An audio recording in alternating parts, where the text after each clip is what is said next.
डेरा मुखी राम रहीम ਨੂੰ ਮੁੜ ਮਿਲੀ ਪੈਰੋਲ 40 ਦਿਨਾਂ ਦੇ ਲਈ ਬਾਹਰ ਆਵੇਗਾ ਰਾਮ ਰਹੀਮ। ਸ਼ਾਹ ਸਤਨਾਮ ਦੇ ਜਨਮ ਦਿਨ ਦੇ ਲਈ ਪੈਰੋਲ ਦੀ ਲਗਾਈ ਗਈ ਸੀ ਅਰਜ਼ੀ। ਪੀਟੀਆਈ ਨਿਊਜ਼ ਏਜੰਸੀ ਦੇ ਹਵਾਲੇ ਤੋਂ ਖਬਰ। ਰੈਸਲਿੰਗ ਫੈਡਰੇਸ਼ਨ ਦੇ ਬਵਾਲ ਦੇ ਵਿੱਚ 올림픽 ਐਸੋਸੀਏਸ਼ਨ ਦਾ ਐਲਾਨ। 7 ਮੈਂਬਰੀ ਕਮੇਟੀ ਦਾ ਕੀਤਾ ਗਠਨ। ਸਰੀਰਕ ਸ਼ੋਸ਼ਣ ਦੇ ਇਲਜ਼ਾਮਾਂ ਦੀ ਜਾਂਚ ਕਰੇਗੀ ਕਮੇਟੀ। प्रताप बाजवा के बयान से सियासी बवाल। बीजेपी ने कांग्रेस तो पूछा फर्जी कौन। कांग्रेस से मनमोहन सिंह का अपमान करने का लगाया इल्जाम। अकाली दल ने कहा यह सिख कौम का अपमान। आम आदमी पार्टी ने भी पाया सियासी घेरा। कांग्रेस के विचों बीजेपी दे विच जाण वाले लीडरां नूं मुख्यमंत्री मान का संदेश। कहा बिना किसी दी लिहाज किते भ्रष्टाचारियां दियां जड़ां ते चलेगा आरा। बीजेपी च जाण दे नाल नहीं छुटेगी जान। अबोहर दे विच मुख्यमंत्री मान ने किसानों नूं वंडे मुआवजे दे चैक। कहा लोकां दे नाल किते हर वादे नूं पूरा करेगी सरकार। भ्रष्ट लीडरां चों पैसा कढवा के लोकां दी सेवा ते करांगी खर्च। बीजेपी च एंट्री हुंदियां ही सरगर्म होए मनप्रीत बादल। नगर निगम चोणां तो पहलां वड्डे धमाके दी तैयारी। बठिंडा दे 22 काउंसलर्स दे नाल मनप्रीत ने कीती बैठक। नगर निगम दे विच विगाड़ सकदे ने कांग्रेस दी गेम। अतवादी लखबीर लंडा के 2 साथी राजन भट्टी ते कमलजीत अमृतसर तो गिरफ्तार। दिल्ली ते अमृतसर पुलिस का साझा ऑपरेशन। मुलजमां ने पुलिस पार्टी ते चलाई गोली। एक कांस्टेबल जख्मी।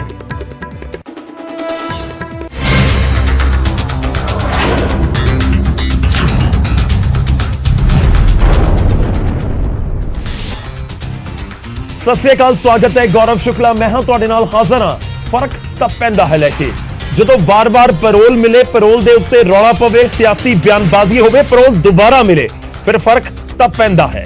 ਜੀ ਹਾਂ, ਸ਼ੁਰੂਆਤ ਕਰਨ ਜਾ ਰਹੇ ਇੱਕ ਵੱਡੀ ਖਬਰ ਦੇ ਨਾਲ। ਵੱਡੀ ਖਬਰ ਜੁੜੀ ਹੋਈ ਹੈ ਡੇਰਾ ਸਿਰਸਾ ਦੇ ਮੁਖੀ ਰਾਮ ਰਹੀਮ ਦੇ ਨਾਲ। ਇੱਕ ਵਾਰ ਮੁੜ ਤੋਂ ਪੈਰੋਲ ਮਿਲੀ ਹੈ ਡੇਰਾ ਮੁਖੀ ਰਾਮ ਰਹੀਮ ਨੂੰ। 40 ਦਿਨਾਂ ਦੇ ਲਈ ਜੇਲ੍ਹ ਤੋਂ ਰਾਮ ਰਹੀਮ ਬਾਹਰ ਆਏਗਾ। ਸ਼ਾਹ ਸਤਨਾਮ ਦੇ ਜਨਮ ਦਿਨ ਦੇ ਲਈ ਪੈਰੋਲ ਦੀ ਅਰਜ਼ੀ ਲਗਾਈ ਗਈ ਸੀ, ਜਿਸ ਦੇ ਉੱਤੇ ਜੋ ਜਾਣਕਾਰੀ ਮਿਲ ਰਹੀ ਹੈ ਕਿ विभाग के वालों मंजूरी दे दी गई है। पीटीआई के हवाले तो इस समय साडे कोल खबर है। और 40 दिनों के लिए पैरोल के उत्ते गुरमीत राम रहीम बाहर आएगा। काबिले गौर है कि इस तो पहला भी पिछले साल 2022 के विच बार-बार जो पैरोल के उत्ते बाहर आया तो पैरोल से बाहर आने को लैके जिहड़े विरोधियों ने जबरदस्त तरीके नाल घेरा पाया, खास तौर पर हरियाणा की बीजेपी की सरकार नूं। ते एक बार फिर तो पैरोल नूं मंजूरी मिली है और 40 दिन के लिए डेरा मुखी एक बार फिर तो जेल तो बाहर आवेगा। सीधा रुख करते हैं साडे सहयोगी इस समय साडे नाल जुड़ रहे हैं फोन लाइन के उत्ते अंकित दुदानी चंडीगढ़ तो। अंकित, जानना चाहेंगे क्या कुछ आपके पास जानकारी और कितनी तारीख को जेल से गुरमीत राम रहीम बाहर आएगा? बिल्कुल, अभी पैरोल मिली है तो अब कल सुबह संभावना यही है कि सुबह अर्ली वो जेल से बाहर आ जाएंगे। और जेल से बाहर आने के बाद गुरमीत राम रहीम सिरसा के लिए कहा गया है कि सिरसा के लिए पैरोल लगाई गई थी कि सिरसा डेरे में, क्योंकि जो उनके गुरु हैं शाह सत्ताम, उनका जन्मदिन है तो उसको लिए ही ये पैरोल मांगी गई थी और ये पैरोल के लिए अप्लाई किया गया था, जिसके लिए 40 दिन की पैरोल मिली है। तो अब 40 दिन की पैरोल कल से शुरू होगी तो उसके बाद 40 दिन बाहर वो रहेंगे। और जो गुरुजी का जन्मदिन है, उनके जो शाह सतनाम गुरुजी हैं उनके 25 तारीख को है वो, तो 25 तारीख को वो जन्मदिन भी कहीं ना कहीं बड़े रूप में मनाया जाएगा। क्योंकि अब जब राम रहीम बाहर होगा तो वो अपने आप में ही बड़ा जन्मदिन हो जाएगा, क्योंकि पूरी संगत आएगी। और कहीं ना कहीं लेकिन लगातार जिस तरह से पहले चुनावों में लेकर के, पहले पंजाब चुनाव था तो उस समय पैरोल मिली, फिर नगर निगम के चुनाव आते हैं तो उस समय पैरोल मिल जाती है, तो कहीं ना कहीं अपने आप में सवाल जरूर खड़े करता है कि इतनी जल्दी पैरोल फरलो मिलना। लेकिन बार बार प्रशासन की ओर से कहें या जेल मंत्री से भी जब बात करते हैं तो वो यही कहते हुए नजर आते हैं कि ये उनका अधिकार है और अधिकार को हम वंचित नहीं कर सकते, अधिकारों से वंचित नहीं कर सकते। तो इसलिए कैदी का अधिकार है, पैरोल हो या फरलो हो तो वो उसका अधिकार है, इसीलिए उनको दी जाती है। और वो जो जितने दिन की उनको तय है उतने ही दिन की दी जाती है। तो अब लेकिन सवाल जरूर उठते हैं इसको लेकर के। अंकित, ये भी जानना चाहेंगे कि पिछली बार जब 40 दिन की पैरोल मिली तो उत्तर प्रदेश के एक डेरा जो वहां पर बागपत में है, बरवाना, वहां पर डेरा मुखी गए थे 40 दिन के लिए। अब क्या सिरसा आ पाएंगे? क्या इस दौरान जो पैरोल मिली है उसको लेकर के कहां जा सकते हैं, कहां जाएंगे, इसको लेकर कुछ स्थिति स्पष्ट हुई हो? बिल्कुल, अभी क्योंकि सिरसा के लिए ही मांगी गई थी ये पैरोल, क्योंकि सिरसा के डेरे के अंदर ही जन्मदिन मनाया जाएगा, तो कहीं ना कहीं सुरक्षा कारणों को जरूर देखना होगा, क्योंकि सिरसा ही पहले उनका निवास था और सिरसा डेरे के अंदर ही वो रहते थे। तो जब केस चला और गिरफ्तारी हुई तो और सजा हुई तो उस समय वो सिरसा डेरे में ही रहते थे, तो कहीं ना कहीं उसको लेकर के सवाल जरूर उठ रहे हैं। और लेकिन 25 तारीख तक तो ये तय है कि वो सिरसा डेरे में ही रहेंगे, और उसके बाद कोई क्या उनको शिफ्ट किया जाता है वो अभी देखना होगा। जी शुक्रिया अंकित, ਧੰਨਵਾਦ ਸਾਡੇ ਨਾਲ ਜੁੜਨ ਦੇ ਲਈ, ਇਸ ਪੂਰੀ ਗੱਲਬਾਤ ਦੇ ਲਈ। ਤਾਂ ਵੱਡੀ ਖਬਰ ਇਸ ਸਮੇਂ ਦੀ ਇੱਕ ਵਾਰ ਫਿਰ ਤੋਂ ਆਪਣੇ ਦਰਸ਼ਕਾਂ ਨੂੰ ਦੱਸ ਦਈਏ ਕਿ ਡੇਰਾ ਮੁਖੀ ਰਾਮ ਰਹੀਮ ਨੂੰ ਪੈਰੋਲ ਮਿਲ ਗਈ ਹੈ। ਡੇਰਾ ਮੁਖੀ ਨੂੰ ਵੱਖ-ਵੱਖ ਮਾਮਲੇ ਦੇ ਵਿੱਚ ਸਜ਼ਾ ਹੋਈ। ਰੋਹਤਕ ਦੀ ਸੁਨਾਰੀਆ ਜੇਲ੍ਹ ਦੇ ਵਿੱਚ ਡੇਰਾ ਮੁਖੀ ਗੁਰਮੀਤ ਰਾਮ ਰਹੀਮ ਆਪਣੀ ਸਜ਼ਾ ਕੱਟ ਰਿਹਾ ਹੈ।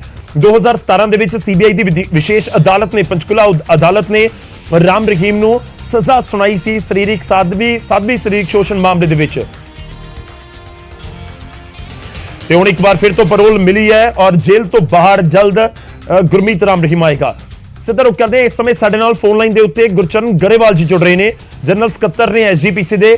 ਗਰੇਵਾਲ ਸਾਹਿਬ, ਤੁਹਾਡਾ ਫਸਟ ਰਿਐਕਸ਼ਨ ਇੱਕ ਵਾਰ ਫਿਰ ਤੋਂ 40 ਦਿਨ ਦੀ ਪੈਰੋਲ ਡੇਰਾ ਮੁਖੀ ਨੂੰ? ਬੜਾ ਅਫਸੋਸ ਹੈ ਜੀ ਇਸ ਦੇਸ਼ ਦੇ ਕਾਨੂੰਨ ਤੇ, ਭਾਵੇਂ ਕਿ ਇਹ ਗੱਲ ਕਹੀ ਜਾਏਗੀ ਕਿ ਇਹਨੂੰ ਕਾਨੂੰਨ ਦੇ ਮੁਤਾਬਕ ਮਿਲ ਰਹੀ ਆ, ਪਰ ਉਸੇ ਕਾਨੂੰਨ ਦੇ ਤਹਿਤ ਜਿਹੜੇ ਬੰਦੀ ਸਿੰਘ ਆ ਸਾਡੇ, ਜਿਨ੍ਹਾਂ ਦੇ ਲਈ ਏਡੀ ਵੱਡਾ ਸੰਘਰਸ਼ ਲੜਿਆ ਜਾ ਰਿਹਾ, ਹਿਊਮਨ ਰਾਈਟਸ ਉਸ ਦੇ ਬਾਰੇ 'ਚ ਆਪਣੀ ਆਵਾਜ਼ ਉਠਾ ਰਹੀ ਆ ਜੀ, ਉਹਨਾਂ ਵਾਸਤੇ ਤਾਂ ਅਸੀਂ ਕੋਈ ਆਪਣੇ ਕਾਨੂੰਨ ਦਾ ਕੋਈ ਐਸਾ ਨੁਕਤਾ ਨਹੀਂ ਹੈਗਾ ਜਿਹੜਾ ਕਿ ਨਾ ਉਹਦੇ ਵਾਸਤੇ ਜਦੋਂ ਸੁਪਰੀਮ ਕੋਰਟ ਵਿੱਚ ਜਾਂਦੇ ਆ ਤਾਂ ਸਾਡੇ ਮੋਦੀ ਸਾਹਿਬ ਦੀ ਸਰਕਾਰ ਕਹਿੰਦੀ ਹੈ ਜੀ ਇਹਨਾਂ ਤੋਂ ਬੜਾ ਖਤਰਾ, ਜਦੋਂ ਕਿ ਕਿੰਨੇ ਸਾਲ 11 ਸਾਲ ਹੋ ਗਏ ਨੇ ਉਹ ਹਸਪਤਾਲਾਂ 'ਚ ਪਏ ਨੇ, ਉਹਨਾਂ ਦੀ ਉਮਰਾਂ ਕਿਸ ਤਰ੍ਹਾਂ ਦੀਆਂ ਲੰਘ ਚੁੱਕੀਆਂ ਨੇ, ਉਹਨਾਂ ਦਾ 25 30 ਸਾਲ ਦਾ ਕਿ ਨਾ ਜੇਲ੍ਹ ਦਾ ਰਿਕਾਰਡ ਬੜਾ ਅੱਛਾ ਹੈ।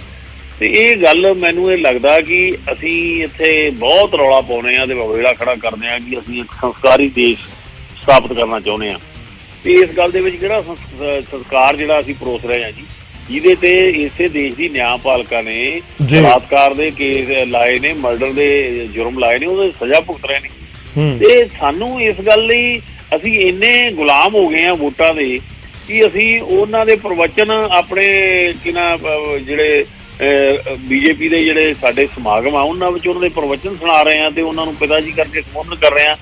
ਅਸੀਂ ਕਿਉਂ ਬੀਜੇਪੀ ਇਸ ਮਾੜੇ ਰਾਹ ਪੈ ਚੁੱਕੀ ਆ ਕਿ ਇਸ ਬਲਾਤਕਾਰੀ ਨੂੰ ਚੌਥੀ ਵਾਰ 1 ਸਾਲ ਦੇ ਅੰਦਰ ਚੌਥੀ ਵਾਰ ਰਿਹਾ ਹੋਣ ਜਾ ਰਿਹਾ, ਤੇ ਇਹ ਕਿਹੜਾ ਕਾਨੂੰਨ ਹੈ ਸਾਨੂੰ ਇਸ ਗੱਲ ਦੀ ਸਮਝ ਨਹੀਂ ਲੱਗੀ। ਪਰ ਸ਼ਰਮਿੰਦਾ, ਮੈਂ ਇਸ ਗੱਲ ਲਈ ਸ਼ਰਮਿੰਦਾ ਹਾਂ ਕਿ ਚਲੋ ਸਿੱਖਾਂ ਨੇ ਤਾਂ ਆਪਣੀ ਲੜਾਈ ਲੜੀ ਜਾਣੀ ਹੈ, ਕਿਉਂਕਿ ਅਸੀਂ ਸਮਝ ਰਹੇ ਹਾਂ, ਅਸੀਂ ਮੰਨ ਕੇ ਚੱਲੇ ਹਾਂ ਕਿ ਸਾਡੇ ਨਾਲ ਵਿਤਕਰਾ ਹੋ ਰਿਹਾ, ਪਰ ਇਸ ਦੇਸ਼ ਦੇ ਜਿਹੜਾ ਸਮਾਜ ਆ ਉਹਦੇ ਵਾਸਤੇ ਵੀ ਇਹ ਚੀਜ਼ ਕਲੰਕ ਹੈ ਜਿਨ੍ਹਾਂ ਲੋਕਾਂ ਨੂੰ ਪਰੋਸ ਕੇ ਤੁਸੀਂ ਸਮਾਜ ਦੇ ਵਿੱਚ ਪੇਸ਼ ਕਰ ਰਹੇ ਹੋ ਜੀ। ਚਲੋ ਸ਼ੁਕਰੀਆ ਗਰੇਵਾਲ ਸਾਹਿਬ, ਧੰਨਵਾਦ ਸਾਡੇ ਨਾਲ ਜੁੜਨ ਦੇ ਲਈ, ਇਸ ਪੂਰੀ ਗੱਲਬਾਤ ਦੇ ਲਈ। ਤਾਂ ਐਸਜੀਪੀਸੀ ਦੇ ਜਨਰਲ ਸਕੱਤਰ ਸਾਡੇ ਨਾਲ ਫੋਨ ਲਾਈਨ ਦੇ ਉੱਤੇ ਜੁੜੇ ਤੇ ਉਹਨਾਂ ਦੇ ਵੱਲੋਂ ਸਵਾਲ ਚੁੱਕੇ ਜਾ ਰਹੇ ਨੇ ਕਿ ਵਾਰ-ਵਾਰ ਪੈਰੋਲ ਕਿਉਂ ਮਿਲ ਰਹੀ ਹੈ।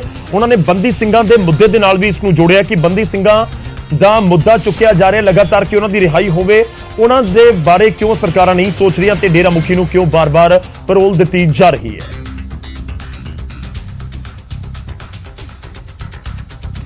ਅਗਲੀ ਵੱਡੀ ਖਬਰ ਦਾ ਰੁਖ ਕਰਦੇ ਹਾਂ। ਵੱਡੀ ਖਬਰ ਜੁੜੀ ਹੋਈ ਹੈ ਰੈਸਲਿੰਗ ਫੈਡਰੇਸ਼ਨ ਆਫ ਇੰਡੀਆ ਦੇ ਨਾਲ। WFI ਦੇ ਬਵਾਲ ਦੇ ਵਿਚਾਲੇ ਇੰਡੀਅਨ 올림픽 ਐਸੋਸੀਏਸ਼ਨ ਨੇ ਇੱਕ ਐਲਾਨ ਕੀਤਾ ਹੈ। ਇੰਡੀਅਨ 올림픽 ਐਸੋਸੀਏਸ਼ਨ ਦੀ ਐਂਟਰੀ ਇਸ ਪੂਰੇ ਬਵਾਲ ਦੇ ਵਿੱਚ ਹੋ ਗਈ ਹੈ ਤੇ IOA ਨੇ 7 ਮੈਂਬਰੀ ਇੱਕ ਕਮੇਟੀ ਬਣਾ ਦਿੱਤੀ ਹੈ ਜੋ ਇਸ ਪੂਰੇ ਮਾਮਲੇ ਦੇ ਵਿੱਚ ਘੋਖ ਕਰੇਗੀ, ਜਾਂਚ ਪੜਤਾਲ ਕਰੇਗੀ। ਯੋਗੇਸ਼ਵਰ ਦੱਤ, ਮੈਰੀ ਕਾਮ, 2 ਵਕੀਲ ਇਸ ਦੇ ਵਿੱਚ ਸ਼ਾਮਲ ਹੋਣਗੇ। ਸਰੀਰਕ ਸ਼ੋਸ਼ਣ ਦੇ ਇਲਜ਼ਾਮਾਂ ਦੀ ਜਾਂਚ ਇੱਕ ਕਮੇਟੀ ਕਰੇਗੀ। WFI ਯਾਨੀ ਕਿ ਰੈਸਲਿੰਗ ਫੈਡਰੇਸ਼ਨ ਆਫ ਇੰਡੀਆ ਦੇ ਚੇਅਰਮੈਨ ਦੇ ਉੱਤੇ ਸਰੀਰਕ ਸ਼ੋਸ਼ਣ ਦੇ ਇਲਜ਼ਾਮ ਲਗਾਏ ਗਏ ਨੇ। ਦੱਸਦੀ ਹੈ ਕਿ ਯੋਗੇਸ਼ਵਰ ਦੱਤ ਤੇ ਮੈਰੀ ਕਾਮ ਤੋਂ ਇਲਾਵਾ ਡੋਲਾ ਬੈਨਰਜੀ, ਅਲਕਨੰਦਾ ਅਸ਼ੋਕ, ਸਹਿਦੇਵ ਯਾਦਵ ਵੀ ਕਮੇਟੀ ਦੇ ਵਿੱਚ ਸ਼ਾਮਲ ਕੀਤੇ ਗਏ ਨੇ। ਕਾਬਿਲ ਗੌਰ ਹੈ ਕਿ ਪਿਛਲੇ ਕਰੀਬ 72 ਘੰਟਿਆਂ ਤੋਂ ਜਿਹੜੇ ਦੇਸ਼ ਦੇ 올림픽ਸ ਦੇ ਵਿੱਚ ਮੈਡਲ ਜਿੱਤਣ ਵਾਲੇ ਰੈਸਲਰਸ ਨੇ ਜਾਂ ਹੋਰ ਦੇਸ਼ ਦਾ ਨਾਮ ਚਮਕਾਉਣ ਵਾਲੇ ਕੌਮਾਂਤਰੀ ਪੱਧਰ ਦੇ ਉੱਤੇ ਰੈਸਲਰਸ ਨੇ, ਉਹ ਜੰਤਰ ਮੰਤਰ ਦੇ ਉੱਤੇ ਧਰਨਾ ਪ੍ਰਦਰਸ਼ਨ ਕਰ ਰਹੇ ਨੇ ਤੇ WFI ਦੇ ਜਿਹੜੇ ਬ੍ਰਿਜਭੂਸ਼ਣ ਨੇ ਪ੍ਰਧਾਨ, ਉਹਨਾਂ ਨੂੰ ਹਟਾਉਣ ਦੀ ਮੰਗ ਕੀਤੀ ਜਾ ਰਹੀ ਹੈ ਤੇ ਇਸ ਮੰਗ ਦੇ ਵਿਚਾਲੇ ਹੁਣ ਇਹ ਵੱਡਾ ਫੈਸਲਾ IOA ਦੇ ਵੱਲੋਂ ਲਿਆ ਗਿਆ। 7 ਮੈਂਬਰੀ ਕਮੇਟੀ ਬਣਾ ਦਿੱਤੀ ਗਈ। रुख करते हैं इस समय साडे नाल दिल्ली तो साडे सहयोगी लखवीर सिंह जुड़ रहे हैं। लखवीर, जानना चाहेंगे क्या कुछ आईओए की तरफ से कहा गया है, क्या कोई टाइम बाउंड कमेटी अपना रिपोर्ट सौंपेगी, क्या कुछ आपके पास जानकारी? देखिए, पिछले लगभग 2 घंटे से केंद्रीय मंत्री अनुराग ठाकुर के आवास पर ये तमाम जो खिलाड़ी हैं उनका प्रतिनिधिमंडल मौजूद है। तमाम साक्ष्य उनके सामने रखे जा रहे हैं, तमाम बिंदुओं पर पहलू पर बातचीत हो रही है। उसी बीच एक सूत्रों के हवाले से बड़ी जानकारी हमें हासिल हो रही है कि वर्ल्ड फेडरेशन ऑफ इंडिया के प्रमुख ब्रजभूषण शरण सिंह के खिलाफ जो यौन उत्पीड़न के मामले हैं उसकी जांच के लिए केंद्र सरकार 7 सदस्यीय कमेटी का गठन करने जा रही है, जिसमें दोनों पक्षों के पर सहमति भी बन गई है। हालांकि इस कमेटी में MC मेरी कॉम, डोला बनर्जी, अलकनंदा अशोक, योगेश्वर दत्त, सहदेव यादव और 2 अधिवक्ता यानी कि 2 वकीलों को भी शामिल किया जाएगा। हालांकि इसका आधिकारिक ऐलान जो है वो जल्द होने की संभावना जताई जा रही है। ऐसे में ये सूत्रों के हवाले से खबर आ रही है कि MC मेरी कॉम जो पूर्व में अच्छा प्रदर्शन देश के लिए कर चुकी हैं, देश के लिए झोली में मेडल ला चुकी हैं, उनको चेयरपर्सन इस कमेटी का बनाया जाएगा ताकि महिला है उनसे बातचीत कर सके, उनके तमाम साक्ष्य, उनके तमाम पहलू जो हैं वो जान सके और एक फेयर रिपोर्ट आ सके। क्योंकि जहाँ तक भारतीय जनता पार्टी से जुड़े जो हमारे सोर्सेज हमें रिपोर्ट कर रहे हैं कि ब्रजभूषण शरण सिंह पर तब तक कोई कार्रवाई नहीं होगी जब तक रिपोर्ट में उनके खिलाफ कोई साक्ष्य नहीं आ जाते हैं, जब तक उनके खिलाफ कोई ठोस जो पक्ष है जब तक नहीं सामने आएगा तब तक किसी प्रकार की कार्रवाई नहीं होगी। हालांकि तमाम पक्ष जो है वो फिलहाल सुने जा रहे हैं। केंद्रीय मंत्री खुद इस पूरे मामले की अगुवाई कर रहे हैं। उनके आवास पर लगभग 2 घंटे से ये जो मीटिंग है, महत्वपूर्ण मंत्रणा है, वो लगातार जारी है। और इसी बीच ये बड़ी जानकारी हमें मिल रही है कि आईओए ने 7 सदस्यीय कमेटी बनाई है जो कि पहलवानों से मिलेगी, उनके तमाम पहलू जानेगी। गौरव, और धरने प्रदर्शन को लेकर कोई अपडेट? देखिए, जो बैठक अभी केंद्रीय खेल मंत्री अनुराग ठाकुर से इन तमाम खिलाड़ियों की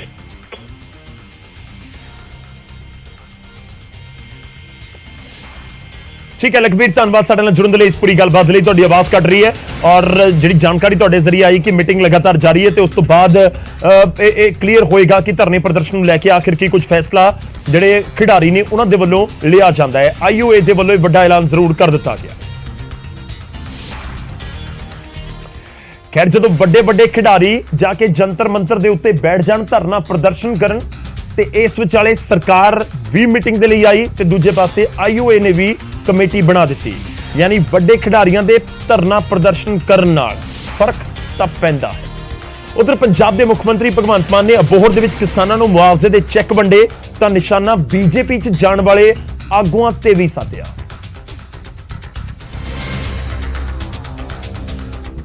ਤੇ ਮੁੱਖ ਮੰਤਰੀ ਨੇ ਬੀਜੇਪੀ ਦੇ ਵਿੱਚ ਜਾ ਰਹੇ ਸਿਆਸੀ ਆਗੂਆਂ ਨੂੰ ਸੁਨੇਹਾ ਦੇ ਦਿੱਤਾ ਕਿ ਬੀਜੇਪੀ 'ਚ ਜਾਣ ਦੇ ਨਾਲ ਜਾਨ ਨਹੀਂ ਛੁੱਟੇਗੀ ਤੇ ਜੇ ਪੰਜਾਬ ਦੇ ਲੋਕਾਂ ਦਾ ਪੈਸਾ ਖਾਦਾ ਹੈ ਤਾਂ ਕਾਰਵਾਈ ਤਾਂ ਹੋਵੇਗੀ ਹੀ ਹੋਵੇਗੀ। ਜਿਹਨੇ ਪੈਸਾ ਖਾਦਾ ਜਦੋਂ ਵਿਜੀਲੈਂਸ ਦੀ ਰਿਪੋਰਟ ਬਣਦੀ ਹੈ ਨਾ ਉਹਦੇ ਵਿੱਚ ਮੈਂ ਇਹ ਨਹੀਂ ਦੇਖਦਾ ਕਿ ਫਲਾਨਾ ਸਿੰਘ ਬ੍ਰੈਕਟ 'ਚ ਕਿਹੜੀ ਪਾਰਟੀ ਲਿਖੀ ਹੋਈ ਹੈ ਨਾ, ਆਰਾ ਸਾਰਿਆਂ ਦੀ ਚੱਲੂ, बीजेपी जान का यह मतलब नहीं, बच जाओगे। ਮੁੱਖ ਮੰਤਰੀ ਦਾ ਦਾਅਵਾ ਹੈ ਕਿ ਲੀਡਰ ਪੰਜਾਬ ਸਰਕਾਰ ਦੀ ਕਾਰਵਾਈ ਤੋਂ ਡਰਦੇ ਬੀਜੇਪੀ ਦੇ ਵਿੱਚ ਸ਼ਾਮਿਲ ਹੋ ਰਹੇ ਨੇ, ਜਦਕਿ ਸੀਐਮ ਦੇ ਬਿਆਨਾਂ ਦੇ ਵਿਚਾਲੇ ਬੀਜੇਪੀ ਦਾ ਵੀ ਜਵਾਬ ਆਇਆ। ਮੈਨੇ ਖਲੋਤਾ ਨਾ ਇਹਨਾਂ ਨੂੰ ਕੋਈ ਕਰਨ ਜ਼ਰੂਰਤ ਜੇ ਪਿਓ ਦੇ ਪੁੱਤਰ ਆ ਤੇ ਬਈ ਉਹਦੇ ਤੇ ਕਰਨਗੇ ਨਾ, ਜਿਹੜਾ ਕੋਈ ਚੋਰ ਹੋਏਗਾ। ਅਸੀਂ ਤੇ ਮੈਂ ਤੇ ਖੁੱਲ ਕੇ ਕਹਿਣਾ ਕਿ ਮੈਂ ਤੇ ਖੁੱਲ ਕੇ ਭਾਈ ਇਸ ਗੱਲ ਦਾ ਮਰੀਦ ਹਾਂ ਕਿ ਜਿਹੜਾ ਕੋਈ ਚੋਰ ਆ ਉਹਦੇ ਖਿਲਾਫ ਕਾਰਵਾਈ ਹੋਣੀ ਚਾਹੀਦੀ ਹੈ, ਚਾਹੇ ਉਹ ਕਿਸੇ ਵੀ ਪਾਰਟੀ ਦਾ ਕਿਉਂ ਨਾ ਹੋਵੇ। ਇਹਦੇ ਚ ਕੋਈ ਇਹਨੂੰ ਕੋਈ ਸ਼ਰਮ ਹੋਣੀ ਨਹੀਂ ਚਾਹੀਦੀ। ਭ੍ਰਿਸ਼ਟਾਚਾਰ ਦੇ ਖਿਲਾਫ ਸਰਕਾਰ ਦੀ ਜ਼ੀਰੋ ਟੋਲਰੈਂਸ ਨੀਤੀ ਦਾ ਮੁੱਖ ਮੰਤਰੀ ਨੇ ਅਬੋਹਰ ਦੇ ਵਿੱਚ ਵੀ ਦਮ ਭਰਿਆ ਤੇ ਨਾਲ ਹੀ ਸਿਆਸੀ ਵਿਰੋਧੀਆਂ ਨੂੰ ਵੀ ਸਾਫ਼ ਕਰ ਦਿੱਤਾ ਕਿ ਕਿਤੇ ਵੀ ਚਲੇ ਜਾਓ ਕਾਰਵਾਈ ਤਾਂ ਹੋਵੇਗੀ। ਤਾਂ ਸੀਐਮ ਖੂਬ ਤੰਜ ਕਰਦੇ ਹੋਏ ਨਜ਼ਰ ਆ ਰਹੇ ਨੇ ਜਿਹੜੇ ਬੀਜੇਪੀ ਦੇ ਵਿੱਚ ਆਗੂ ਗਏ ਨੇ। ਹਾਲ ਹੀ ਦੇ ਵਿੱਚ ਮਨਪ੍ਰੀਤ ਬਾਦਲ ਨੇ ਕਾਂਗਰਸ ਨੂੰ ਛੱਡ ਕੇ ਬੀਜੇਪੀ ਦਾ ਲੜ ਫੜਿਆ। उधर भगवंत मान के निशाने के उत्ते मुख्यमंत्री के निशाने के उत्ते बीजेपी दे विच गए लीडर भी रहे तो उत्थे सीएम मान बीजेपी दे नाल 9 मास का रिश्ता रखने वाले पुराने भाईवालों के उत्ते भी मरे।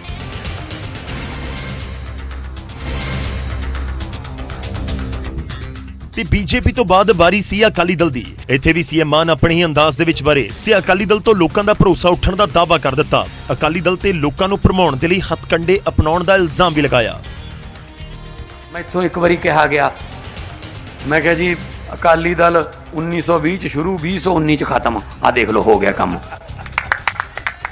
ਜਿੰਨੇ ਮਰਜ਼ੀ ਜੋੜੇ ਸਾਫ਼ ਕਰ ਲਓ ਉੱਥੇ ਜਾ ਕੇ, ਜਿੰਨੇ ਮਰਜ਼ੀ ਭਾਂਡੇ ਮਾਂਜ ਲਓ, ਲੋਕਾਂ ਨੇ ਯਕੀਨ ਨਹੀਂ ਕਰਨਾ। ਲੋਕਾਂ ਨੇ ਯਕੀਨ ਨਹੀਂ ਕਰਨਾ, ਤੁਸੀਂ ਡਰਾਮੇ ਕਰਦੇ ਹੋ। ਸੀਐਮ ਮਾਨ ਦੇ ਹਮਲੇ ਦਾ ਅਕਾਲੀ ਦਲ ਨੇ ਤਿੱਖੇ ਲਹਿਜੇ ਦੇ ਵਿੱਚ ਜਵਾਬ ਦਿੱਤਾ ਤੇ ਪੰਜਾਬ ਸਰਕਾਰ ਤੇ ਕਾਨੂੰਨ ਵਿਵਸਥਾ ਨੂੰ ਲੈ ਕੇ ਸਵਾਲ ਚੁੱਕੇ। ਪੰਜਾਬ ਨੂੰ 30,000 ਕਰੋੜ ਚ ਕਿਹਨੇ ਮਾਂਜਿਆ ਮਾਨ ਸਾਹਿਬ? ਇਹ ਤੁਹਾਡੀ ਸਰਕਾਰ ਨੇ ਮਾਂਜਿਆ। ਪੰਜਾਬ ਦੇ ਵਿੱਚ ਖਿਡਾਰੀਆਂ ਦੇ ਕਤਲ, ਫਰੌਤੀਆਂ ਲਈ ਵਪਾਰੀਆਂ ਦੇ ਕਤਲ, ਸਿੱਧੂ ਮੂਸੇਵਾਲੇ ਦਾ ਕਤਲ, ਫਿਰਕੂ ਹਿੰਸਾ, ਇਹ ਪੰਜਾਬ ਨੂੰ ਮਾਂਜਾ ਕੌਣ ਲਾ ਰਿਹਾ ਹੈ? ਇਹ ਤੁਹਾਡੀ ਮਾੜੀ ਕਾਰਗੁਜ਼ਾਰੀ ਲਾ ਰਹੀ ਹੈ। ਪੰਜਾਬ ਦੇ ਹਰ ਇੱਕ ਬੁਨਿਆਦੀ ਮੁੱਦੇ ਨੂੰ ਤੁਹਾਡੀ ਇਨਐਕਸਪੀਰੀਅੰਸ ਨੇ ਮਾਂਜ ਕੇ ਰੱਖਤਾ। ਸੀਐਮ ਮਾਨ ਅਬੋਹਰ ਦੇ ਵਿੱਚ ਕਿਸਾਨਾਂ ਨੂੰ ਖਰਾਬ ਫਸਲਾਂ ਦੇ ਮੁਆਵਜ਼ੇ ਦੇ ਚੈੱਕ ਵੰਡਣ ਪਹੁੰਚੇ ਸਨ, ਪਰ ਠੰਡੇ ਮੌਸਮ ਦੇ ਵਿੱਚ ਵਿਰੋਧੀਆਂ ਤੇ ਸੀਐਮ ਦੇ ਸ਼ਬਦੀ ਹਮਲਿਆਂ ਨੇ ਸਿਆਸਤ ਦਾ ਪਾਰਾ ਪੰਜਾਬ ਤੋਂ ਪਾਰ ਸ਼ਾਇਦ ਜ਼ਰੂਰ ਪਹੁੰਚਾ ਦਿੱਤਾ। ਤਾਂ ਸਿਆਸੀ ਪਾਰਾ ਤਾਂ ਖੂਬ ਵਧਿਆ ਹੋਇਆ ਇਸ ਸਮੇਂ ਪੰਜਾਬ ਦੇ ਵਿੱਚ ਨਜ਼ਰ ਆ ਰਿਹਾ, ਜਿਸ ਤਰੀਕੇ ਨਾਲ ਬਿਆਨਬਾਜ਼ੀ ਹੋ ਰਹੀ ਹੈ। ਉਧਰ ਪਟਿਆਲਾ ਦੇ ਵਿੱਚ ਸੀਐਮ ਪਹੁੰਚੇ ਸੀ, ਜਿੱਥੇ ਸੀਐਮ ਕਾਫਲੇ ਨੂੰ ਘੇਰਨ ਵਾਲੇ ਪ੍ਰਦਰਸ਼ਨਕਾਰੀ ਅਧਿਆਪਕਾਂ ਦੇ ਨਾਲ ਮੁੱਖ ਮੰਤਰੀ ਮਾਨ ਨੇ ਖੁਦ ਜਾ ਕੇ ਗੱਲਬਾਤ ਵੀ ਕੀਤੀ ਤੇ ਡੀਪੀਈ ਅਧਿਆਪਕਾਂ ਦੇ ਵੱਲੋਂ ਨਿਯੁਕਤੀ ਪੱਤਰਾਂ ਦੀ ਮੰਗ ਨੂੰ ਲੈ ਕੇ ਰੋਸ ਪ੍ਰਦਰਸ਼ਨ ਕੀਤਾ ਗਿਆ। ਤਾਂ ਸੀਐਮ ਮਾਨ ਦੇ ਵੱਲੋਂ ਗੱਡੀ ਰੋਕ ਕੇ ਪ੍ਰਦਰਸ਼ਨਕਾਰੀਆਂ ਨੂੰ ਜਲਦ ਮਸਲੇ ਹੱਲ ਕਰਨ ਦਾ ਭਰੋਸਾ ਵੀ ਦਿੱਤਾ ਗਿਆ। ਸੀਐਮ ਮਾਨ ਨੇ ਭਰੋਸਾ ਦਿੱਤਾ ਕਿ ਲੀਗਲ ਕਾਰਵਾਈ ਤੋਂ ਬਾਅਦ ਸਾਰੇ ਅਧਿਆਪਕਾਂ ਨੂੰ ਨਿਯੁਕਤੀ ਪੱਤਰ ਉਹ ਖੁਦ ਵੰਡਣਗੇ। ਮੈਂ ਇਹ ਜਿਹੜਾ ਭਰੋਸਾ ਦਿਵਾਉਣਾ ਚਾਹੁੰਦਾ ਕਿ ਜਿੰਨੇ ਵੀ ਕੋਈ ਟੈਂਕੀ ਤੇ ਜਿਹੜਾ ਬੈਠਾ, ਕੋਈ ਛੋਟੇ ਮੋਟੇ ਧਰਨੇ ਦੇਈ ਬੈਠੇ ਨੇ, ਕਿਰਪਾ ਕਰਕੇ ਆਪਣੇ ਆਪਣੇ ਪਰਿਵਾਰਾਂ 'ਚ ਜਾਓ, ਵਾਰੀ ਆਊਗੀ, ਤੁਹਾਡੀ ਵੀ ਆਊਗੀ, ਕਾਨੂੰਨੀ ਅੜਚਨਾਂ ਦੂਰ ਕਰ ਲੈਣ ਦਿਓ। ਪ੍ਰਦਰਸ਼ਨਕਾਰੀਆਂ ਦਾ ਇਲਜ਼ਾਮ ਹੈ ਕਿ ਉਹਨਾਂ ਨੂੰ ਵਿਭਾਗੀ ਅਧਿਕਾਰੀ ਟੀਚਿੰਗ ਐਲੀਜੀਬਿਲਿਟੀ ਟੈਸਟ ਕਲੀਅਰ ਕਰਨ ਦੇ ਲਈ ਕਹਿ ਰਹੇ ਨੇ, ਜਦਕਿ ਡੀਪੀਈ ਅਧਿਆਪਕਾਂ ਦਾ ਅਜਿਹਾ ਕੋਈ ਟੈਸਟ ਹੁੰਦਾ ਹੀ ਨਹੀਂ। ਪੀਟੈਟ ਕਹਿੰਦਾ, ਪੀਟੈਟ ਕਿ ਲੈ ਵੀ ਤੁਸੀਂ ਪੀਟੈਟ ਦੋ, ਉਦੋਂ ਪੀਟੈਟ ਹੈਗਾ ਹੀ ਨਹੀਂਗਾ। ਫਿਜ਼ੀਕਲ ਦੇ ਸਾਰੇ ਪ੍ਰੈਕਟੀਕਲ ਸਬਜੈਕਟ ਹੁੰਦੇ ਆ, ਉਹਨਾਂ ਦਾ ਕੋਈ ਟੈਟ ਨਹੀਂ ਹੁੰਦਾ, ਪਰ ਸਰਕਾਰ ਇਹ ਸਾਨੂੰ ਡੀਜੀਐਸਸੀ ਵਾਰ-ਵਾਰ ਕਹਿ ਰਿਹਾ ਕਿ ਤੁਸੀਂ ਤੇ ਸੀਐਮ ਮਾਨ ਸ਼ੁੱਕਰਵਾਰ ਸਵੇਰੇ ਪਟਿਆਲਾ ਦੇ ਨਵੇਂ ਬਣੇ ਬੱਸ ਅੱਡੇ ਦਾ ਨਿਰੀਖਣ ਕਰਨ ਪਹੁੰਚੇ ਸਨ, ਜਿਸ ਤੋਂ ਬਾਅਦ ਉਹ ਪਟਿਆਲਾ ਦੇ ਭਾਦਸੋਂ ਰੋਡ ਦੇ ਉੱਤੇ ਡਰੇਨ ਪ੍ਰੋਜੈਕਟ ਦਾ ਨੀਂਹ ਪੱਥਰ ਰੱਖਣ ਦੇ ਲਈ ਜਾ ਰਹੇ ਸੀ। ਖੈਰ, ਜਦੋਂ ਪ੍ਰਦਰਸ਼ਨਕਾਰੀਆਂ ਦੇ ਵੱਲੋਂ ਪ੍ਰਦਰਸ਼ਨ ਕੀਤਾ ਜਾ ਰਿਹਾ ਹੋਵੇ ਕਿ ਮੁੱਖ ਮੰਤਰੀ ਇੱਥੋਂ ਲੰਘਣਗੇ ਤੇ ਸੀਐਮ ਖੁਦ ਉੱਤਰ ਕੇ ਫਿਰ ਗੱਲਬਾਤ ਕਰਨ ਦੇ ਲਈ ਪਹੁੰਚ ਜਾਣ, ਫਿਰ ਫਰਕ ਤਾਂ ਪੈਂਦਾ।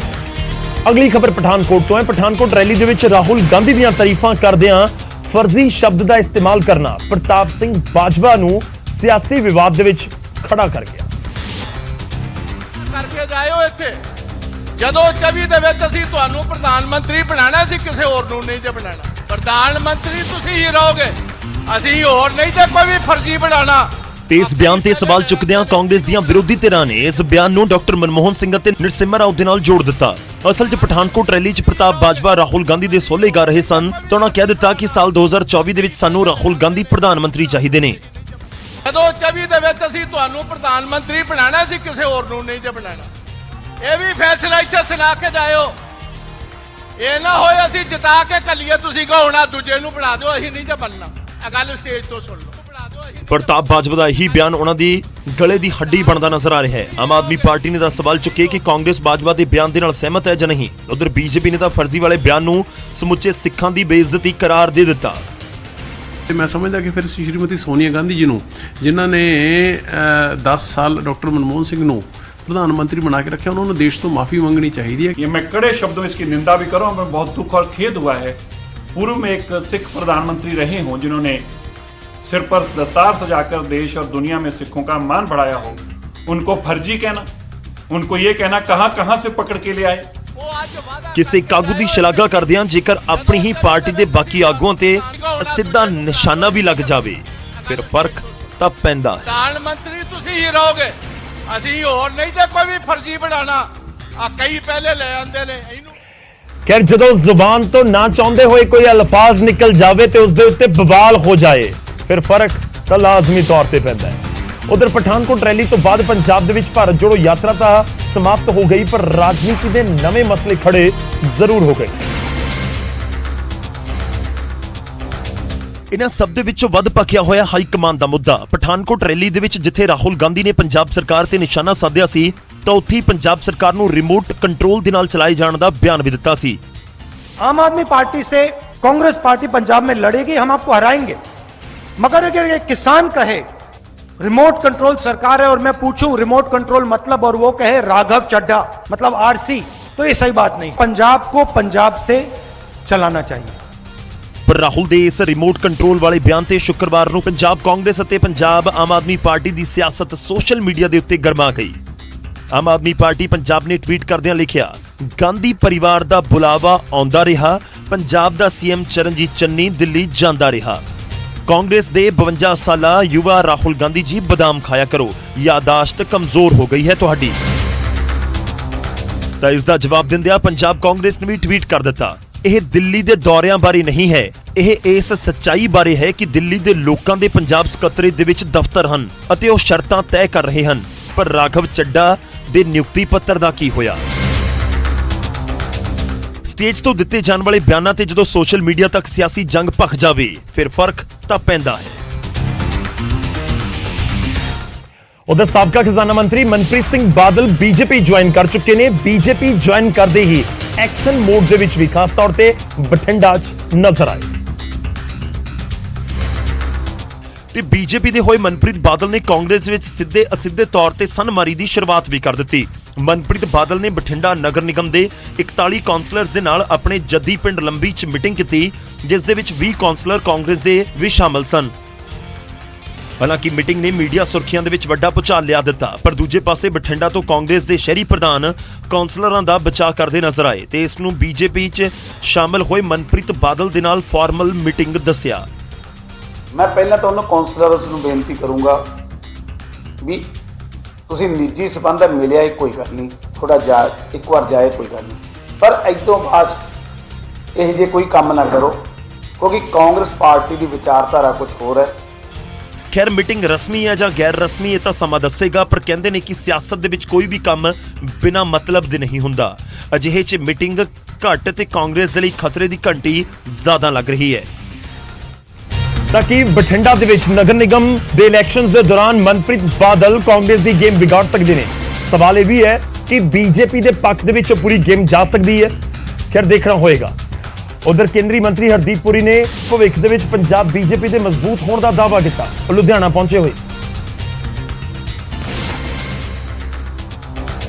ਤੇ ਹਰਦੀਪ ਪੁਰੀ ਨੇ ਦਾਅਵਾ ਲੁਧਿਆਣਾ ਦੇ ਵਿੱਚ ਕੀਤਾ, ਜਿੱਥੇ ਉਹ ਬੇਰੋਜ਼ਗਾਰ ਨੌਜਵਾਨਾਂ ਨੂੰ ਰੋਜ਼ਗਾਰ ਸੰਬੰਧੀ ਨਿਯੁਕਤੀ ਪੱਤਰ ਵੰਡਣ ਦੇ ਲਈ ਪਹੁੰਚੇ ਸਨ। ਇਹ ਪ੍ਰੋਗਰਾਮ ਕੇਂਦਰ ਸਰਕਾਰ ਦੇ ਵੱਲੋਂ 10 ਲੱਖ ਨੌਜਵਾਨਾਂ ਨੂੰ ਰੋਜ਼ਗਾਰ ਦੇਣ ਦੇ ਐਲਾਨ ਦੇ ਤਹਿਤ ਪ੍ਰਬੰਧਿਤ ਕੀਤਾ ਗਿਆ ਸੀ। एक तरफ से हम ये इकोनॉमिक प्रोग्रेस कर रहे हैं, जॉब्स की क्रिएशन हो रही है। माननीय प्रधानमंत्री जी ने जब आपको संबोधित कर रहे थे उन्होंने बताया स्टार्टअप कल्चर के बारे। अब ये जो हमारे युवा हैं उन्होंने कहा कि आपको अभी सरकारी नौकरी मिल रही है पर आप आगे का सोचिए। उधर हरदीप पुरी दे ਵੱਲੋਂ ਨਿਯੁਕਤੀ ਪੱਤਰ ਵੰਡੇ ਜਾਣ ਤੇ ਪੰਜਾਬ ਸਰਕਾਰ 'ਚ ਮੰਤਰੀ ਕੁਲਦੀਪ ਧਾਲੀਵਾਲ ਨੇ ਤੰਜ ਕੱਸਿਆ। ਕਾਹਦਾ ਪਕੌੜੇ ਵੇਚਣ ਵਾਲਾ ਮੋਦੀ ਦਾ ਸਰ, ਪਰ ਹਰਿਆਣੇ ਦੇ ਨੌਜਵਾਨਾਂ ਨੂੰ ਦਿੱਤੇ ਜਾ ਰਹੇ ਨਿਯੁਕਤੀ ਪੱਤਰ ਪੰਜਾਬ ਚ ਆ ਕੇ ਕਿੱਥੇ ਦਿੱਤਾ? ਰੋਜ਼ਗਾਰ ਵੰਡਣ ਦੇ ਮੌਕਿਆਂ ਨੂੰ ਜਦੋਂ ਸਿਆਸਤ ਦੇ ਲਈ ਭਖਾਇਆ ਜਾਵੇ ਫਿਰ ਫਰਕ ਤਾਂ ਪੈਂਦਾ ਹੈ। ਹੁਣ ਅੱਗੇ ਵਧਦੇ ਤੇ ਖਬਰ ਜਲੰਧਰ ਦੇ ਫਿਲੌਰ ਤੋਂ ਲਵਾਂਗੇ। ਫਿਲੌਰ ਦੇ ਵਿੱਚ ਪੁਲਿਸ ਨੇ ਕੁਝ ਥਾਰਾਂ, ਕਾਰਾਂ ਤੇ ਬੁਲੇਟਾਂ ਦੇ ਪਟਾਕੇ ਪਾਉਣ ਵਾਲਿਆਂ ਨੂੰ ਚੰਗਾ ਸਬਕ ਸਿਖਾਇਆ। ਤੇ ਟਰੈਕਟਰ ਤੇ ਬੇਸ ਲਗਾ ਕੇ ਘੁੰਮਣ ਵਾਲਾ, ਬੁਲਟ ਤੇ ਪਟਾਕੇ ਪਾਉਣ ਵਾਲਾ, ਆਲਟੋ ਦੇ ਨਾਲ ਹੁੱਲੜਬਾਜ਼ੀ ਕਰਨ ਵਾਲਾ ਤੇ ਥਾਰ ਦੇ ਸ਼ੀਸ਼ੇ ਕਾਲੇ ਕਰਕੇ ਟਸ਼ਨ ਦਿਖਾਉਣ ਵਾਲਾ, ਪੁਲਿਸ ਨੇ ਕਿਸੇ ਨੂੰ ਵੀ ਸੁੱਕਾ ਜਾਣ ਨਹੀਂ ਦਿੱਤਾ। ਜੋ ਵੀ ਆਇਆ ਚਲਾਨ ਕਟਵਾ ਕੇ ਹੀ ਮੁੜਿਆ।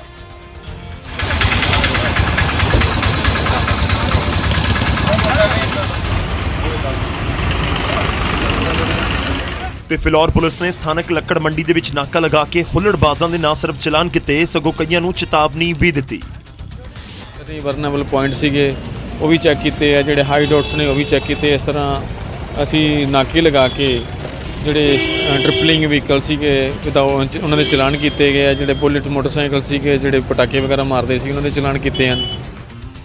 ਤੇ ਬਾਜ਼ਾਰਾਂ ਦੀਆਂ ਭੀੜੀਆਂ ਸੜਕਾਂ ਤੇ ਇਹਨਾਂ ਭੀੜੀਆਂ ਗਲੀਆਂ ਦੇ ਵਿੱਚ ਹੁੱਲੜਬਾਜ਼ੀ ਕਰਦੇ ਮਨਚਲੇ ਇਹ ਸਮੱਸਿਆ ਹਰ ਸ਼ਹਿਰ ਕਸਬੇ 'ਚ ਨਜ਼ਰ ਆਉਂਦੀ ਹੈ, ਜਿਸ ਖਿਲਾਫ ਕੁਝ ਇਸ ਤਰੀਕੇ ਦੀ ਹੀ ਸਖਤ ਐਕਸ਼ਨ ਦੀ ਜ਼ਰੂਰਤ ਹੈ। ਤਾਂ ਪੁਲਿਸ ਐਕਸ਼ਨ ਦੇ ਵਿੱਚ ਫਿਲੌਰ ਦੇ ਵਿੱਚ ਨਜ਼ਰ ਆਈ ਹੈ।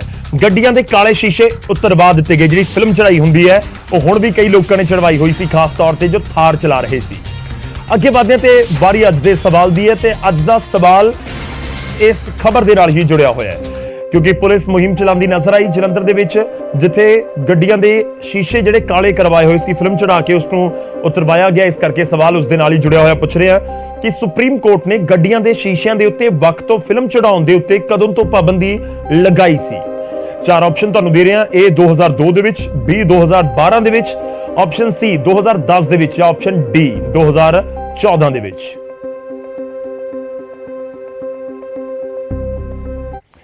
ਇਸ ਸਵਾਲ ਦਾ ਜਵਾਬ ਅਸੀਂ ਤੁਹਾਡੇ ਤੱਕ ਪਹੁੰਚਾਵਾਂਗੇ ਪੂਰੀ ਜਾਣਕਾਰੀ ਦੇ ਨਾਲ ਬੁਲੇਟਿਨ ਦੇ ਦੌਰਾਨ ਹੀ।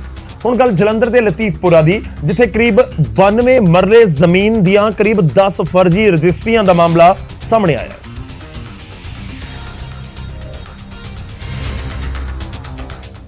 ਤੇ ਮਾਮਲਾ ਸਾਹਮਣੇ ਆਇਆ ਤਾਂ ਇੰਪਰੂਵਮੈਂਟ ਟਰਸਟ ਨੇ ਵੱਡਾ ਐਕਸ਼ਨ ਲਿਆ ਤੇ ਕਰੀਬ 4 ਲੋਕਾਂ ਦੇ ਖਿਲਾਫ ਕੇਸ ਦਰਜ ਕਰਵਾਇਆ ਗਿਆ ਹੈ, ਜਿਸ ਦੇ ਵਿੱਚ ਸੁਲਤਾਨਪੁਰ ਲੋਧੀ ਤੋਂ ਸਾਬਕਾ ਕਾਉਂਸਲਰ ਦਿਨੇਸ਼ ਧੀੜ ਦਾ ਵੀ ਨਾਮ ਸ਼ਾਮਿਲ ਹੈ। ਕਮਿਸ਼ਨਰ ਪੁਲਿਸ ਨੂੰ ਇੱਕ ਚਿੱਠੀ ਲਿਖੀ ਹੈ ਸਾਰੇ ਰਿਕਾਰਡ ਦੇ ਆਧਾਰ ਤੇ ਕਿ ਇੱਕ ਵੱਡੇ ਘਰਾਣੇ ਨੇ ਬਾਹਰੋਂ ਆ ਕੇ, ਉਹ ਲਿਟੀਗੈਂਟਸ ਵਿੱਚ ਮੁਕੱਦਮੇਬਾਜ਼ੀ ਵਿੱਚ ਵੀ ਸਾਡੇ ਨਾਲ ਸੀਗੇ, ਸੁਲਤਾਨਪੁਰ ਲੋਧੀ ਤੋਂ ਨੇ, ਉਹਨਾਂ ਨੇ ਤੇ ਹੋਰ ਉਹਨਾਂ ਦੇ ਪਰਿਵਾਰਕ ਮੈਂਬਰਾਂ ਨੇ ਵੀ ਕੁਝ ਰਜਿਸਟਰੀਜ਼ ਕਰਾਈਆਂ ਹੋਈਆਂ ਜਿਹਦੇ ਵਿੱਚ ਕੋਈ 92 ਮਰਲੇ ਜਗ੍ਹਾ ਆ। ਆਮ ਤੌਰ ਤੇ ਹੋਣ ਵਾਲੀਆਂ ਰਜਿਸਟਰੀਆਂ ਦੇ ਵਿੱਚ ਖਸਰਾ ਨੰਬਰ ਹੁੰਦਾ ਹੈ, ਪਰ ਇਹਨਾਂ ਰਜਿਸਟਰੀਆਂ ਦੇ ਵਿੱਚ ਅਜਿਹਾ ਕੁਝ ਵੀ ਨਹੀਂ ਸੀ ਤੇ ਚਾਰਾਂ ਨੇ ਸਾਲ 2006 ਤੋਂ 2013 ਤੱਕ ਫਰਜ਼ੀ ਰਜਿਸਟਰੀਆਂ ਕਰਵਾਈਆਂ ਸਨ। ਇਹ ਰੈਗੂਲਰ ਰਜਿਸਟਰੀ ਹੁੰਦੀ ਤਾਂ ਫਿਰ ਤਾਂ ਕੋਈ ਪ੍ਰੋਬਲਮ ਹੀ ਨਹੀਂ ਸੀ, ਮੈਨੂੰ ਲਿਖਣ ਦੀ ਲੋੜ ਨਹੀਂ ਸੀਗੀ। ਉਹਦੇ ਵਿੱਚ ਉਹਨਾਂ ਨੇ ਖਸਰਾ ਨੰਬਰ ਵੀ ਨਹੀਂ ਮੈਂਸ਼ਨ ਕੀਤੇ, ਕੋਈ ਘਰ ਦਾ ਨੰਬਰ ਜਿਹੜਾ ਕਬਜ਼ੇ ਵਾਲੀ ਜਗ੍ਹਾ ਤੇ ਕੋਈ ਬਿੱਲ ਉਸ ਵੇਲੇ ਆਉਂਦਾ ਹੋਊਗਾ ਜਾਂ ਕੁਝ ਹੋਰ ਜੋ ਵੀ ਨਹੀਂ ਸੀਗਾ, ਉਹ ਘਰ ਦਾ ਨੰਬਰ ਲੈ ਕੇ ਇੱਕ ਦੂਸਰੇ ਨਾਲ ਐਗਰੀਮੈਂਟ ਕਰ ਲਿਆ, ਫੇਕ ਐਗਰੀਮੈਂਟ ਕਰ ਲਿਆ, ਉਹਦੇ ਬਾਰੇ ਥੋੜੀ ਬਹੁਤ ਸਿਵਲ ਕੋਰਟ 'ਚ ਲਿਟੀਗੇਸ਼ਨ ਕਰ ਲਈ ਜਾਂ ਰੈਵਨਿਊ ਆਫੀਸਰਸ ਨਾਲ ਮਿਲ ਲਿਆ ਤੇ ਉਹਦੇ ਬੇਸ ਤੇ ਰਜਿਸਟਰੀ ਕਰਾ ਲਈ ਜਿਹਦੇ ਵਿੱਚ ਖਸਰਾ ਨੰਬਰ ਹੀ ਹੈ ਨਹੀਂ ਗੇ। ਉਧਰ ਪੁਲਿਸ ਨੇ ਸ਼ਿਕਾਇਤ ਦੇ ਉੱਤੇ ਫੌਰਨ ਕਾਰਵਾਈ ਕੀਤੀ ਤਾਂ 4 ਮੁਲਜ਼ਮਾਂ ਦੇ ਖਿਲਾਫ ਬਾਈ ਨੇਮ ਪਰਚਾ ਦਰਜ ਕੀਤਾ ਗਿਆ, ਜਦਕਿ ਕਈ ਹੋਰਾਂ ਤੇ ਵੀ ਪਰਚਾ ਦਰਜ ਹੋਇਆ ਹੈ। ਦੱਸ ਦਈਏ ਕਿ ਲਤੀਫਪੁਰਾ ਦੇ ਵਿੱਚ ਇੰਪਰੂਵਮੈਂਟ ਟਰਸਟ ਨੇ ਅਦਾਲਤੀ ਹੁਕਮਾਂ ਤੋਂ ਬਾਅਦ ਮਕਾਨ ਤੋੜੇ ਸਨ, ਜਿਸ ਦੇ ਉੱਤੇ ਸਥਾਨਕ ਲੋਕਾਂ ਨੇ ਪ੍ਰਦਰਸ਼ਨ ਕੀਤਾ ਸੀ। ਹਾਲਾਂਕਿ ਸਰਕਾਰ ਨੇ ਲਤੀਫਪੁਰਾ ਵਾਸੀਆਂ ਨੂੰ ਨਵੇਂ ਫਲੈਟ ਬਣਾ ਕੇ ਦੇਣ ਦਾ ਵਾਅਦਾ ਕੀਤਾ ਹੈ। ਖੈਰ ਲਤੀਫਪੁਰਾ ਦਾ ਮਾਮਲਾ ਖੂਬ ਚਰਚਾ ਦੇ ਵਿੱਚ ਰਿਹਾ ਹੈ, ਪਰ ਜਦੋਂ 10 ਰਜਿਸਟਰੀਆਂ 92 ਮਰਲੇ ਦੀਆਂ ਫਰਜ਼ੀ ਸਾਹਮਣੇ ਆ ਜਾਣ ਫਿਰ ਫਰਕ ਤਾਂ ਪੈਂਦਾ ਹੈ। ਹੁਣ ਅੱਗੇ ਵਧਦਿਆਂ ਤੇ ਵਾਰੀ ਹੈ ਅੱਜ ਦੇ ਇਤਿਹਾਸ ਦੀ। 20 ਜਨਵਰੀ ਦਾ ਇਤਿਹਾਸ ਕੀ ਕਹਿੰਦਾ ਉਹ ਤੁਹਾਨੂੰ ਦੱਸਾਂਗੇ। 20 ਜਨਵਰੀ ਦਾ ਇਤਿਹਾਸ ਤੁਹਾਡੇ ਮੋਬਾਈਲ ਫੋਨ ਦੇ ਨਾਲ ਜੁੜਿਆ ਹੋਇਆ, ਜੇ ਮੋਬਾਈਲ ਨੰਬਰ ਪੋਰਟੇਬਿਲਿਟੀ ਦੀ ਸ਼ੁਰੂਆਤ ਹੋਈ ਸੀ 2011 ਦੇ ਵਿੱਚ। ਸਹੂਲਤ ਦੇਸ਼ ਦੇ ਵਿੱਚ ਇਸ ਦੀ ਸ਼ੁਰੂਆਤ ਹੋਈ ਸੀ। ਮੋਬਾਈਲ ਨੰਬਰ ਪੋਰਟੇਬਿਲਿਟੀ ਯੂਜ਼ਰਸ ਨੂੰ ਸਬਸਕ੍ਰਾਈਬਰ ਬਦਲਣ ਦਾ ਆਪਸ਼ਨ ਦਿੰਦਾ ਹੈ, ਮੌਜੂਦਾ ਨੰਬਰ ਨੂੰ ਬਣਾਏ ਰੱਖਣ ਦੀ ਇਜਾਜ਼ਤ ਦਿੰਦਾ ਹੈ। ਦੇਸ਼ ਦੇ ਵਿੱਚ ਸੇਵਾ ਸ਼ੁਰੂ ਕਰਦੇ ਹੀ ਤਕਰੀਬਨ 17,11,000 ਯੂਜ਼ਰਸ ਨੇ 5 ਫਰਵਰੀ 2011 ਤੱਕ ਯਾਨੀ ਕਰੀਬ 15-16 ਦਿਨਾਂ ਦੇ ਵਿੱਚ ਆਪਣੇ ਨੰਬਰ ਨੂੰ ਪੋਰਟ ਕਰਨ ਦੀ ਰਿਕੁਐਸਟ ਕਰ ਦਿੱਤੀ ਸੀ। ਨੰਬਰ ਪੋਰਟ ਕਰਨ ਦਾ ਮੁੱਖ ਮਕਸਦ ਜੋ ਸੀ ਉਹ ਨੈਟਵਰਕ ਕਵਰੇਜ ਅਤੇ ਟੈਰਿਫ ਪਲਾਨ ਦੇ ਮੁੱਦੇ ਸਨ। ਮੋਬਾਈਲ ਨੰਬਰ ਪੋਰਟੇਬਿਲਿਟੀ ਦੀ ਵਜ੍ਹਾ ਦੇ ਨਾਲ ਆਪਰੇਟਰਾਂ ਦੇ ਵਿੱਚ ਕੁਆਲਿਟੀ ਇੰਪਰੂਵ ਕਰਨ ਅਤੇ ਕਸਟਮਰਸ ਨੂੰ ਅਟਰੈਕਟਿਵ ਪੈਕਸ ਮੁਹੱਈਆ ਕਰਵਾਉਣ ਦੀ ਇੱਕ ਰੇਸ ਲੱਗੀ ਹੋਈ ਨਜ਼ਰ ਆਈ। ਆਪਣੇ ਯੂਜ਼ਰਸ ਨੂੰ ਰਿਟੇਨ ਕਰਨ ਦੇ ਲਈ ਆਪਰੇਟਰਸ ਨੇ ਵੈਲਿਊ ਐਡਿਡ ਸਰਵਿਸਿਜ਼ ਵੀ ਦੇਣੀਆਂ ਸ਼ੁਰੂ ਕਰ ਦਿੱਤੀਆਂ। ਆਪਰੇਟਰਸ ਦੇ ਵਿੱਚ ਕੰਪੀਟੀਸ਼ਨ ਵਧਿਆ, ਨਾਲ ਹੀ ਗ੍ਰਾਹਕਾਂ ਨੂੰ ਲੁਭਾਉਣ ਦਾ ਮੌਕਾ ਵੀ ਮਿਲਿਆ। ਮੋਬਾਈਲ ਨੰਬਰ ਪੋਰਟੇਬਿਲਿਟੀ ਤੋਂ ਬਾਅਦ ਮੋਬਾਈਲ ਨੰਬਰ ਪੋਰਟ ਕਰਨ ਦੇ ਲਈ ਬਸ ਤੁਹਾਨੂੰ ਆਪਣੇ ਮੋਬਾਈਲ ਤੋਂ SMS ਕਰਨਾ ਹੁੰਦਾ ਹੈ, ਜਿਸ ਤੋਂ ਬਾਅਦ ਕਰੀਬ 3 ਵਰਕਿੰਗ ਦਿਨਾਂ ਦੇ ਵਿੱਚ ਤੁਸੀਂ ਆਪਣਾ ਨੰਬਰ ਪੋਰਟ ਕਰ ਸਕਦੇ ਹੋ ਜਿਹੜੀ ਕੰਪਨੀ ਦੇ ਵਿੱਚ ਚਾਹੁੰਦੇ ਹੋ ਤੁਸੀਂ। ਬਹੁਤ ਸਿੱਧਾ ਜਿਹਾ ਮਤਲਬ ਹੈ, ਤੁਹਾਡਾ ਨੰਬਰ ਉਹੀ ਰਹੇਗਾ, ਕੰਪਨੀ ਬਦਲ ਜਾਏਗੀ ਜਦੋਂ ਕੋਈ ਤੁਸੀਂ ਨੰਬਰ ਪੋਰਟ ਕਰਦੇ ਹੋ। ਤਾਂ ਇਸ ਦੀ ਸ਼ੁਰੂਆਤ ਹੋਈ ਸੀ 20 ਜਨਵਰੀ ਦੇ ਦਿਨ 2011 ਦੇ ਵਿੱਚ। ਫਰਕ ਤਾਂ ਪੈਂਦਾ ਦੇ ਵਿੱਚ ਵੇਲਾ ਹੋ ਚਲਿਆ ਬਹੁਤ ਛੋਟੇ ਜਿਹੇ ਬ੍ਰੇਕ ਦਾ, ਵਾਪਸ ਆਵਾਂਗੇ ਕੁਝ ਹੋਰ ਅਹਿਮ ਖਬਰਾਂ ਦੇ ਨਾਲ।